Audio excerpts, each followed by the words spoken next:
Driver मुतवातर back mirror से समिता पटेल को देख रहा था, जिनकी आंखों से आंसुओं का सैलाब रवां था। वो इन्हें मुसलसल रुमाल से खुश किए जा रही थी, लेकिन मोटे मोटे गिरते आंसू ड्राइवर को बैक मिरर से भी बासानी नजर आ रहे थे। स्मिता पटेल के ड्राइवर को फिक्र तो हो ही रही थी, लेकिन इसमें इतनी जरूरत नहीं थी कि वो इनसे इसकी वजूहात दरियाफ्त करे। बस वो किन अखियों से वक्फे वफ़े के साथ इस अदाकारा को देख रहा था, जो कमर्शियल फिल्मों की मुतवाज़ी सिनेमा यानी आर्ट तख्लीकात की एक मशहूर अदाकारा तस्लीम की जाती थी। वो इस बात से भी वाकिफ था कि 1977 में श्याम बंगल की फिल्म भूमिका में फितरत से करीब तर अदाकारी दिखाने पर स्मिता पटेल को भारत का कौमी अवार्ड बराए बेहतरीन अदाकारा भी मिला था।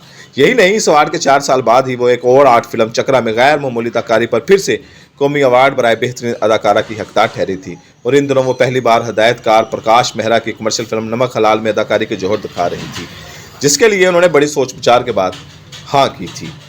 इधर ड्राइवर के ख्यालात से बेखबर स्मिता पटेल मुसलसल अश्क बहाए जा रही थी। यह वाकया नवंबर 1981 का है, जब स्मिता पटेल का नाम आर्ट फिल्मों के हवाले से एक काबिल एतमाद नाम समझा जाता था। मराठी जुबान की फिल्मों से कैरियर की इब्तिदा करने वाली स्मिता पटेल की खुशकिस्मती थी कि 1975 में इनकी गैर मामूली सलाहियतों को हदायतकार श्याम बंगल की जोर शनास निगाहों ने परख लिया। जब ही उन्होंने फिल्म सामना और चरण दास चोर जैसी आर्ट फिल्मों में मौका दिया तो स्मिता पटेल के फिल्म कैरियर ने नई करवट ले ली। स्मिता पटेल को 2 कौमी अवार्ड जो मिले थे, इनमें से एक फिल्म तो श्याम बंगल ही की थी। हदायतकार मुजफ्फर अली की गमन, भावानी भाई, अल्बर्ट पेंटो को गुस्सा क्यों आता है और आक्रोश मुतवाज़ी सिनेमा की तख्लीकात ऐसी थी जिनमें स्मिता पटेल की अदाकारी का मेयार अरूज पर था। वो इस सिलसिले को जारी रखने की आरज़ूमंद थी, लेकिन इस दौरान हदायतकार प्रकाश मेहरा ने जब बॉलीवुड मसाला मूवी नमक हलाल की पेशकश की तो पहले उन्होंने माजरत कर ली, लेकिन आर्ट फिल्मों के साथियों ने इस बात पर जोर दिया कमर्शियल फिल्मों में भी अपनी अदाकारी के जौहर दिखाएं। इन्हें समझाने बुझाने पर वो इस फिल्म के लिए राजी हुई, जिसमें अमिताभ बच्चन, शशि कपूर, विदा रहमान, परवीन बॉबी और ओम प्रकाश भी थे। फिल्मस्तान में आज एक्सबंदी का पहला ही दिन था कि इनके लिए खौफनाक साबित हुआ, जिसने आर्ट फिल्मों की शहजादी को रोने पर मजबूर कर दिया था। ऐसा तो उन्होंने जिंदगी में कभी सोचा भी नहीं था। यह पहला मौका था जब इन्हें किसी भी फिल्म में काम करने पर पछतावा हो रहा था। स्मिता पटेल उस वक्त चूंकि जब गाड़ी एक झटके के साथ इनके फ्लैट के नीचे रुकी, बिकती आंखों के साथ दरवाजा खोला और कमोपेश दौड़ते हुए अपनी मंजिल तक पहुंच गई।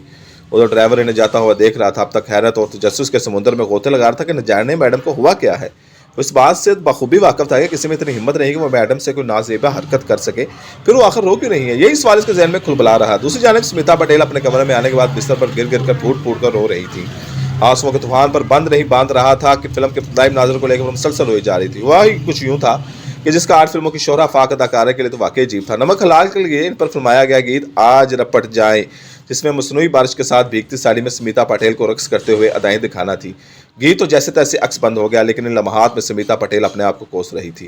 उन्होंने कमर्शियल फिल्मों के लिए हाँ क्यों की? इन्हें यह सब कुछ अजीब सा लग रहा था। इन्हें खौफ इस तरह था कि आर्ट फिल्मों से जुने फनकार और हदायतकार जब इन्हें रूप में बड़ी स्क्रीन पर देखेंगे तो उन्हें किस कदर शर्मिंदगी का सामना करना पड़ेगा।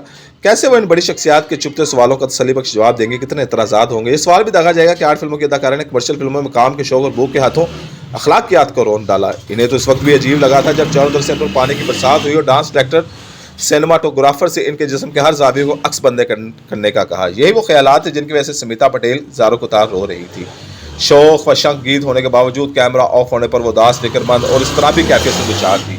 पैकअप की आवाज़ आई तो अचानक उनका चेहरा रोने वाला हो गया था। हालांकि इनका को स्टार अमिताभ बच्चन ने गर्मा गर्म कॉफ़ी पीने की पेशकश भी की, लेकिन वो इसे ठुकराते हुए अपनी गाड़ी में बैठकर फ्लैट में आ गई थी। मगर वो नहीं जानती थी कि इनके आंसू में अमिताभ बच्चन से पोशीदा ना रहे। स्मिता पटेल की यह अश्कबारी पूरी रात जारी रही, नींद तो जैसे आंखों से कोसों दूर रही। ऐसे में फैसला कर चुकी थी हिदायतकार प्रकाश मेहरा से 2 टोक लफ्जों में कहेंगे कि इस गीत को फिल्म में शामिल ना करे, पर सूरत दीगर इस फिल्म से लैदा हो जाएंगे। अगली सुबह सूजी सूजी और बेनोनों का आंखों के साथ जब वो सेट पर आई तो अमिताभ बच्चन सारी सूरत हाल भांप गए, जिनके दराज करने पर पहले तो स्मिता पटेल टाल मटोल करने लगी, फिर इसरार बढ़ा तो एक बार फिर इनके जब्त के सारे बंधन टूट गए। सारे तफजात खदशात अमिताभ बच्चन के गोश्तदार किए तो चंद लम्हों के लिए स्मिता पटेल को तकते रहे, फिर अपने मखसूस अंदाज में बोले, बारिश के मनाज़र और गीत फिल्म की ज़रूरत थी। आपसे किसने कह दिया इस गीत पर कोई आप पर उंगलियां उठाएगा? सबको पता है किरदार और स्क्रीन प्ले की ज़रूरत थी, और आपसे जुड़ी सभी दोस्त बखूबी जानते हैं कि ये बात इसलिए तमाम तर खौफ और मफरूज़ों को एक तरफ रख के अदाकारी पर तवज्जो दें। बस अमिताभ बच्चन के पूरा तमाद अंदाज और सैरंगेज़ गुफ्तगू के बाद जैसे स्मिता पटेल के दिलो दिमाग में चलती हुई आंधियों को करार मिल गया, लेकिन इसके बावजूद उन्होंने हदायतकार प्रकाश मेहरा को बता दिया कि वो एक हद में रहते हुए अदाकारी करेंगी, जिन्होंने इनकी इस बात की लाज रखते हुए स्मिता पटेल को किसी और गीत में रक्स या थरकने का मौका नहीं दिया। नमक हलाल जब रिलीज हुई तो ज़बरदस्त कामयाबी इसके दामन में आई। स्मिता पटेल इसके गाने पर सहमी हुई थी। आज तक बारिशों का मनपसंद गीत सवर किया जाता है।